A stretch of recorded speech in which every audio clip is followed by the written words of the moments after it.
সালের 20 জুন যদি বঙ্গের এই প্রান্ত অর্থাৎ পশ্চিমবঙ্গ ভারতভুক্তি না হতো, যেটা সম্ভব হয়েছিল ডক্টর শ্যামাপ্রসাদ মুখার্জি এবং ভারত সেবাশ্রম সংঘের প্রতিষ্ঠাতা স্বামী প্রণবানন্দের লড়াইতে।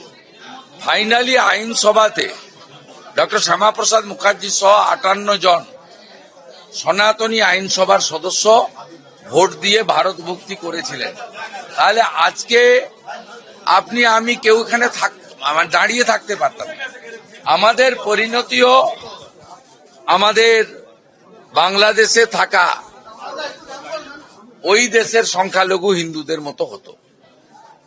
একটা সময় ডক্টর শ্যামাপ্রসাদ মুখার্জি বলেছিলেন যে কংগ্রেসের নেতাদের, তোমরা দেশ ভাগ করলে আর আমি পাকিস্তানকে ভাগ করলাম, অর্থাৎ পশ্চিমবঙ্গের সৃষ্টি হয়েছিল।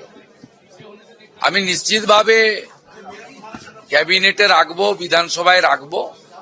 আমার ভাবনার মধ্যে আছে যে পশ্চিমবঙ্গের প্রতিষ্ঠা দিবস 1947-এর 20 জুনই হওয়া উচিত। আমার ভাবনায় আছে, আমি এটা ক্যাবিনেটে এবং বিধানসভায় নিশ্চিতভাবে রাখবো। ইতিহাসকে বদলে দেওয়া যায় না।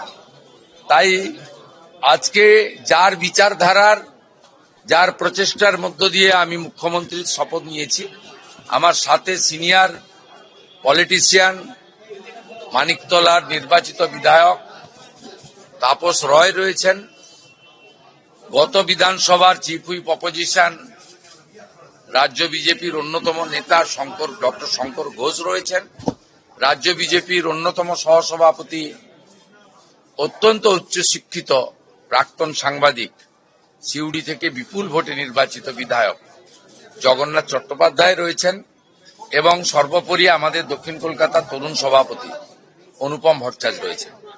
আমরা সকলে আজকে এখানে এসেছিলাম এবং আমার সঙ্গে শ্রমিকদা সকাল থেকেই ছিলেন। শ্রমিকদা আমাকে বলছিলেন যে তুমি আজকেই ডক্টর শ্যামাপ্রসাদ মুখার্জির বাড়ি থেকে ঘুরে আসবে। আমি শ্রমিকদাকে আরো অ্যাডিশন করে বললাম ডক্টর শ্যামাপ্রসাদ মুখার্জির বাড়িতে যাব, সেখান থেকে স্বামী প্রণবানন্দকেও বালিগঞ্জ ভারত সেবাশ্রম সঙ্গে গিয়ে প্রণাম করে আসব। আর মা কালীঘাট মায়ের তার আশীর্বাদ আমার ছিল, কারণ আমি যেদিন প্রথম প্রণাম করতে যাই, মাকে পুজো করতে যাই, সেদিন মায়ের পা থেকে একটি পদ্ম ফুল পড়ে আমার হাতে পড়েছিল। আমি সেদিনই বুঝেছিলাম মা কালীর আশীর্বাদ আমার উপর বা আমাদের উপর আছে। সেই কালীঘাট মন্দিরও দর্শন করব এবং আমি যেহেতু ভবানীপুরের বিধায়ক, চেতলা শিব বাকি 11টা কোথায় গেল? রাত্রি 12টা বেজে 1 মিনিট পর ममता बाबू कुर्सी हट जाएगा, ढूंढेगा। अरे मेरा कुर्सी कहाँ गया, मेरा कुर्सी कहाँ गया? मैं ममता बाबू मुख्यमंत्री था। বিজেপি সভাপতিকে বলছে তুমি কে? তৃণমূলের পার্টি অফিস থেকে বিজেপি ঝান্ডা খুলে দিল, তৃণমূলের লোকেদেরকে ডেকে তাদের হাতে চাবি তুলে দিল। এরা সব ভোটের রেজাল্ট বেরোনোর পরে ঝান্ডা তুলে দিল। স্যার, গতকাল রাত্রে শুভেন্দু অধিকারীর আপ্তসহায়ক চন্দ্রনাথ রথ তার মৃত্যু হলো। এখন দুটো প্রশ্ন উঠছে, এটা কি শুধুমাত্র ভবানীপুর জেতার বদলা ছিল নাকি অন্য কোনো রাজনৈতিক কোনো কারণ ছিল? আপনি কীভাবে দেখছেন? দেখুন,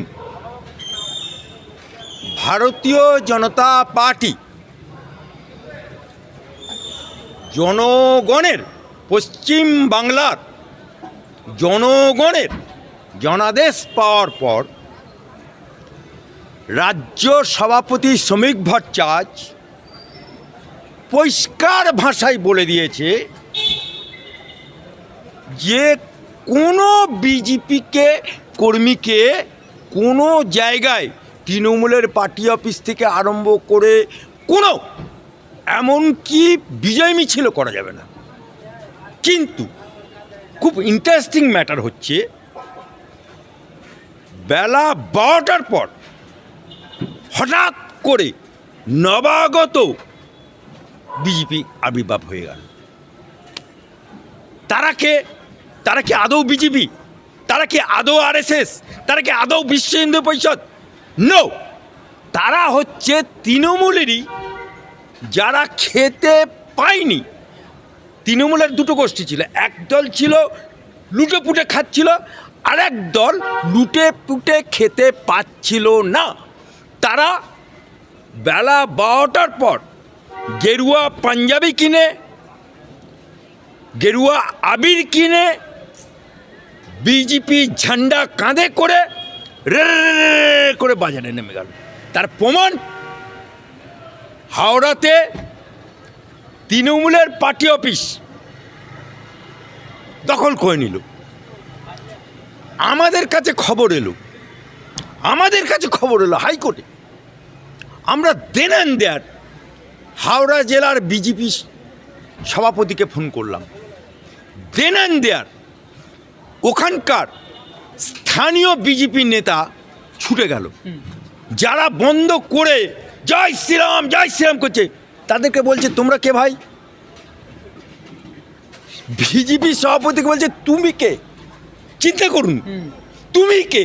তার মানে যারা বিজেপির সভাপতিকে, স্থানীয় সভাপতিকে, মণ্ডল সভাপতিকে চেনে না, তখন উনি আবার ফোন করে ব্লক প্রেসিডেন্ট, মণ্ডল প্রেসিডেন্ট আবার ফোন করে আরও বিজেপির কার্যকর্তাদের ডেকে নিল, তাদেরকে চর থাপ্পড় মেরে তাড়িয়ে দিল।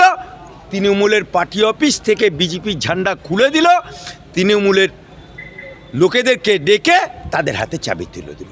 সুতরাং এরকম নবাগত বিজেপি সাজার লোক আজ আর অভাব নেই। আপনি দেখুন, যে কোনো জায়গায় অটো স্ট্যান্ডগুলো দেখুন, অটোগুলো সব তৃণমূলের। বিজেপির কিচ্ছু ছিল না, ট্রেড ইউনিয়নে ছিল না, সব অটোতে বিজেপি ঝান্ডা লাগানো হয়ে গেছে। আবার আপনি এই বাবুঘাট, এই শিপিং, এই ফেয়ারলি লঞ্চ ঘাটে যান, ঘুরে দেখুন, সব লঞ্চের মাথায় আইএনটিটিসি ঝান্ডা উঠতো, তৃণমূলের ঝান্ডা উঠতো, সব লঞ্চের মাথায় বিজেপি ঝান্ডা উঠছে পত পত পত পত। এরা সব ভোটের রেজাল্ট বেরোনোর পরে ঝান্ডা তুলে দিল। সুতরাং আজকে যে শুভেন্দুর পিএকে হত্যা হলো, এটা শুধু শুভেন্দুর পিএ বলে হত্যা না, এটা যদি বিজেপি ক্ষমতায় না থাকতো, বাংলায় এই সময়ের মধ্যে আজকের তারিখ পর্যন্ত 2000 মায়ের কোল খালি হয়ে যেত। কারণ তৃণমূল ইলেকশনের সময় রক্ত দেখতে চাইছিল, পারেনি। এসআর নিয়ে রক্ত দেখতে চাইছিল, পারেনি। গণনার সময় রক্ত দেখতে চাইছিল, পারেনি। ফল বেরোনোর সময় রক্ত দেখতে চেয়েছিল, পারেনি। অবশেষে যখন মমতা ব্যানার্জি হেরে গেল, যখন মমতা ব্যানার্জি 4 ঘন্টা স্ট্রং রুমে গিয়ে খোলার চেষ্টা করেছে, এই চন্দ্রনাথ